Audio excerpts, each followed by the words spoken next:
the world, because tensions in the Middle East are again sharply escalating. And this is coming at a time when Donald Trump has issued another warning to Iran. Tehran has now issued a counter warning to the US, threatening an all-out war and placing its military on high alert. Iranian authorities say that the move comes amid reports of increased US naval deployment in the region, flagging what they describe as a growing American military buildup. Iran has also stated that it is preparing for the worst-case scenario, raising fears of a wider regional confrontation. Let's connect with Rishabh on this. Rishabh, good morning. There has been a lot of movement. There has been a lot of statements that have been taking place. What exactly are we looking at in the coming days? What may happen as far as when it comes to threats and counter threats have been coming in from both sides? If you can repeat your question. Sorry, I didn't get it. Rishabh, what's happening as far as in the Middle East is concerned? Well, see, one thing is very clear. When it comes to Middle East, there are a lot of movements that are happening, and we have seen Donald Trump on record saying that how things are moving. If the things do not go well and Iran does not come on table, the army is moving towards Iran for sure, and that is something that is being acknowledged by Iran as well. Multiple reports from Iran suggest that Iran is also preparing that what the worst situation would be. So while we are looking at Gaza peace plan, while we are looking at how Middle East is moving ahead, Iran is also moving ahead. So there's a lot of movement happening there. There's a sense of confusion that everyone right now is talking about. If we talk about Board of Peace, that is also not settled. Mark Carney was invited. Mark Carney has, the invitation has been withdrawn. If we talk about Europe, countries like Norway, France, Denmark has taken a step back from the Board of Peace. The countries who have agreed to the Board of Peace, Israel is not comfortable sitting with them. So, from Iran to Gaza, there's a sense of confusion that we are seeing in Middle East. All right, please to stay on with us, Rishabh, because we're going to give a quick background exactly. That seems to be a renewed effort on part of the United States when it comes to issuing this warning. The US has also imposed new series of sanctions related to Iran, targeting what they call as a shadow fleet. It says that Tehran uses to support its oil exports, and in the statements, the US officials have directly tied the sanctions on 9 vessels and their respective owners or management firms to the government's deadly crackdown on protesters. Even Donald Trump said that a lot of ships is now moving towards Iran. We have a lot of ships going that direction, just in case. We have a big flotilla going in that direction, and we'll see what happens. We have a big force going toward Iran. I'd rather not see anything happen, but we're watching them very closely. I saw 837 hangings on Thursday. If they would have been dead, every one of them would have been hung. This is like from 1,000 years ago. This is an ancient culture.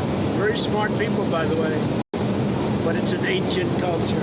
837, mostly young men, were going to be hung on Thursday. And I said, if you hang those people, you're going to be hit harder than you've ever been hit. It'll make what we did to your Iran nuclear look like peanuts. And an hour before this horrible thing was going to take place, they canceled it. And they... RSN Singh sir is also connected with us on the phone line. Sir, what is your understanding? What may happen in the coming days? Because Iran has also issued a counter warning to Donald Trump that they would treat any attack on Tehran as an all-out war against the US. No, of course. I mean, there is an existential threat as far as this regime is concerned.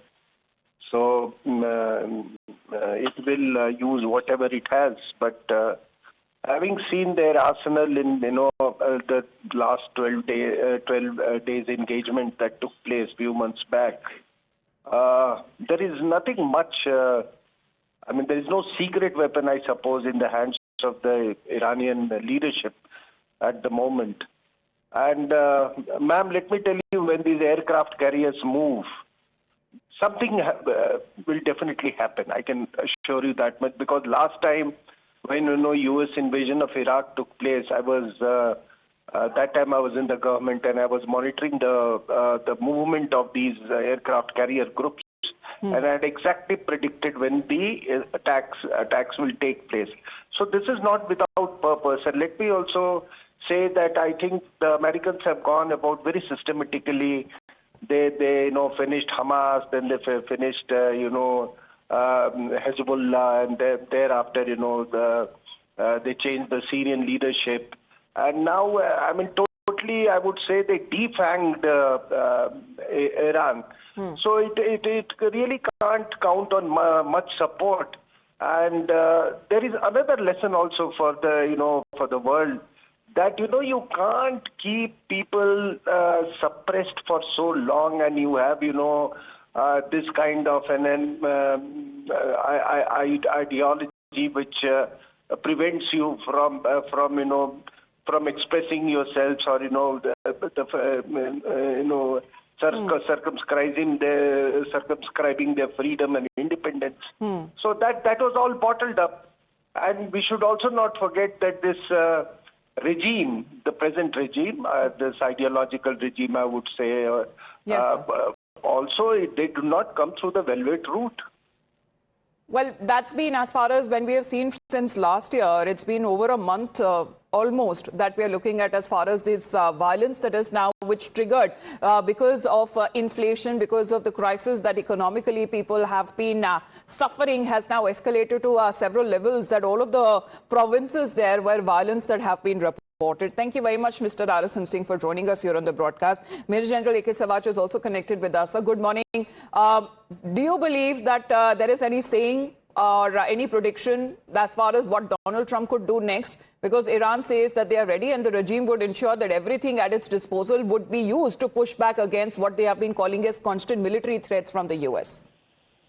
Only thing predictable about Donald Trump is that he is unpredictable.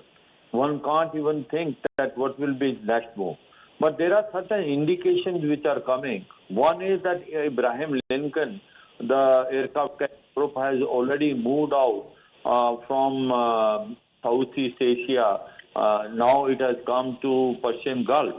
So that was where the U.S. was waiting, because it has about 5,000 troops and almost about 200 aircraft, along with the frigate and all. So that point is, can now U.S. strike on Iran? And the chances are there, because the way America wanted to bring Abraham Lincoln and then also alert its bases, it can strike. But what will be the Iran response? The Iran will also respond by firing missiles on the basis of Americans in the Middle East. There are 8 of them in Oman. It has there in Saudi Arabia, UAE, Jordan. So the loss is going to be also on these bases. And also the Israel is not very well prepared. Yes.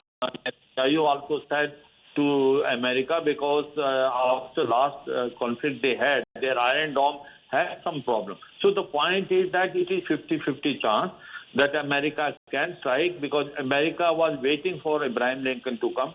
But 2-3 other issues come, that the protests which were there, they have petered out. They are no more, the protesters are not coming. But violence on ground, that seems to have escalated with Iran in a way, trying to project that everything is normal. But there's been a US-based human rights activist news agency that has now been claiming that over 4,500 people have been killed, mainly protesters, during the wave of demonstrations. Major General Savach, appreciate you joining us here on the broadcast. Thank you very much. Now, as far as Middle East is concerned, or West Asia for us, is continuing to be on the edge as the escalating US-Iran tensions trigger major disruptions in international air travel, as leading European carriers, including KLM and Air France, have now suspended flights to Israel and parts of Middle East, citing air safety concerns. Israel has also cleared its civilian airspace as a precautionary measure, impacting multiple EU Arab routes, as authorities say enhanced aviation safety protocols have been activated as regional security situation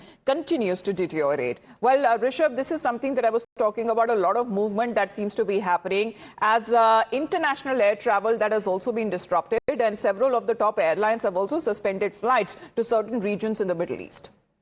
Well, see, this is the major issue. If you talk about the West Asia's cities like Abu Dhabi, Dubai, as well as Istanbul, are the hub of aircraft that are moving from east Asia to Europe, Asia to United States, or the whole of US, whole of North and South America for that matter.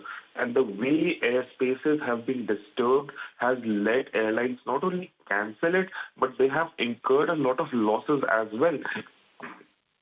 And that is something that is further more concerning for the businesses that are operating in that area. Yes, there are movements, yes, there is confusion, but this movement and confusion has not only affected the regime or the governments, but also the day-to-day activities of common people.